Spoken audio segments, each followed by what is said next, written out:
어제 개설된 한 인터넷 카페입니다. 쿠팡을 상대로 정보 유출 책임을 묻는 집단 소송에 참여할 사람을 모집하는데 이틀 만에 가입자가 500명 넘게 모였습니다. 쿠팡 정보 유출 피해 사실을 공유하고 법적 대응을 의논하는 온라인 단체 채팅방들도 속속 생기고 있습니다. 쿠팡 이용자들의 이름과 배송지 주소, 연락처 등이 무더기로 유출되면서 맘카페 같은 인터넷 동호회를 중심으로 추가 피해 불안감도 확산하고 있습니다. 실제 쿠팡 정보 유출 사태 이후 피싱, 스미싱 문자가 기승을 부릴 조짐을 보여 각별한 주의가 요구됩니다. 나만 그런가 했더니 다른 사람들도 그렇다는 얘기를 들었어요. 많이 불안하죠. 주위 사람들도 많이 불안해하고. 거대 전자상거래 업체의 허술한 개인정보 관리에 대한 비판도 거셉니다. 주워 담을 수도 없고 개인 입장에서는 어떻게 할 조치가 없는데 이런 것들을 기업에서 미리미리 잘 막아줘야 되는데 그렇지 못하고 이 고객들의 민감한 정보들을 자꾸 다 이렇게 수백 명의 피해자가 모여 법적 소송을 준비하려는 움직임도 일고 있습니다. 개인정보 유출 사실만 확인이 되면 개인정보 유출에 대한 별도의 피해액을 입증하지 않더라도 최대 300만 원까지 손해배상 책임이 인정되는 제도 개선을 통해 개인정보 유출 사태에 따른 기업의 책임을 강화해야 한다는 목소리도 커지고 있습니다. 참여연대는 논평을 내고 기존 과징금이나 과태료 상한은 정보보안 투자나 해킹 방지 노력을 이끌어내기엔 턱없이 부족하다며 하루빨리 집단소송법을 제정해야 한다고 주장했습니다. SBS 박지현입니다. 고객들의 개인정보 유출 피해를 알린 지 하루 만에 쿠팡 측이 머리를 숙였습니다. 심려를 끼쳐드려서 너무 죄송한 말씀과 사과의 말씀을 드리고 싶습니다. 국민 4명 중 3명을 고객으로 둔 전자상거래 시장 1위 업체라는 지위가 무색하게도 고객 정보 관리와 사후 대응은 허술했습니다. 정보 유출 시도는 지난 6월 처음 이뤄졌지만 쿠팡은 이달 18일에야 이상 징후를 감지했습니다. 빠져나간 고객 정보가 악용될 수 있는 상황에서 무려 5개월 동안이나 무방비 상태였던 겁니다. 현행법에 따르면 정보 유출을 인지한 뒤 24시간 내에 당국에 신고해야 하지만 그마저도 이틀이나 지난 시점에 이뤄졌습니다. 쿠팡은 또 내부 직원의 소행일 뿐 외부 해킹 공격에 대응하는 보안 시스템에는 결함이 없다고 강조하고 있지만 정보 접근 권한이 있는 직원 관리 실패가 더 심각한 문제라는 지적도 나옵니다. 직원이지만 그걸 접근해가지고 고객 그 전체 DB를 통으로 최소한의 권한만 주는 그런 정책들이 그런 것들이 제대로 구현이 안 된 것 같아요. 쿠팡의 개인정보 유출은 이번이 처음이 아닙니다. 지난 2021년에는 배달기사들의 실명과 연락처가, 2023년에는 고객 주문 정보가 외부에 노출되는 사고가 잇따라 발생해 지난해 11월 약 16억 원의 과징금과 과태료 처분을 받았습니다. 당시 쿠팡은 재발 방지를 위한 모든 조치를 마련했다고 밝힌 바 있습니다. 유출된 정보라든가 아니면 사건 경위라든가 이런 부분이 조금 다르기 때문에 다시 한번 점검이 필요할 것 같고요. 유출된 개인정보가 스미싱이나 보이스피싱 등 2차 범죄 피해로 이어질 수 있는 상황이지만 상당수 고객은 오늘에야 쿠팡 측으로부터 피해 사실을 안내받았습니다. SBS 김관진입니다.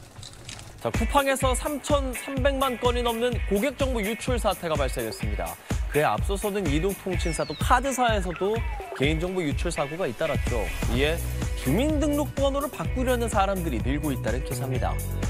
행정안전부 주민등록번호 변경위원회에 따르면 올해 10월까지 접수된 변경 신청 1,914건으로 집계됐습니다. 제도 시행 첫 해인 2017년 799건을 시작으로 해마다 꾸준히 늘었는데요. 올해 처음 2,000건을 넘을 거란 전망도 나오고 있습니다.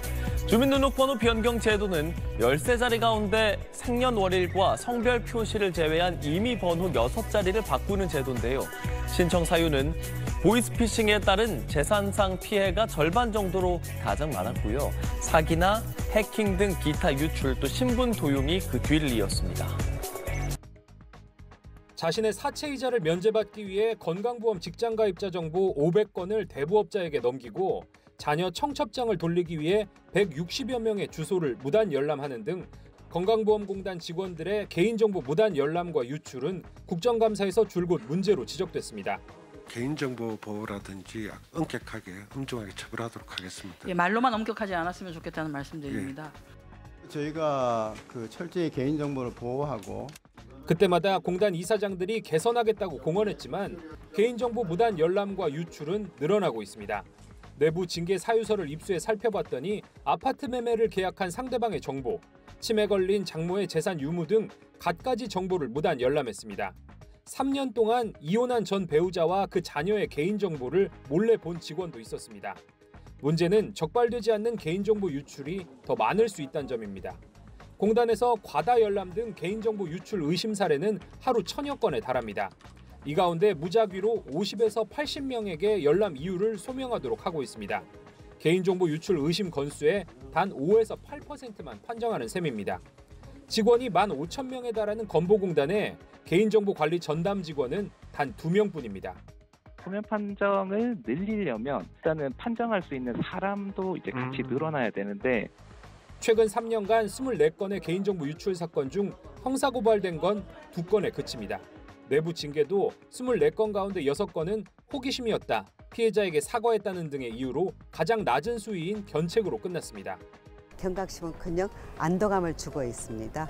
개인정보 열람 공단이라는 기관으로 전락하기 전에 실효성 있는 대책이 필요하겠습니다.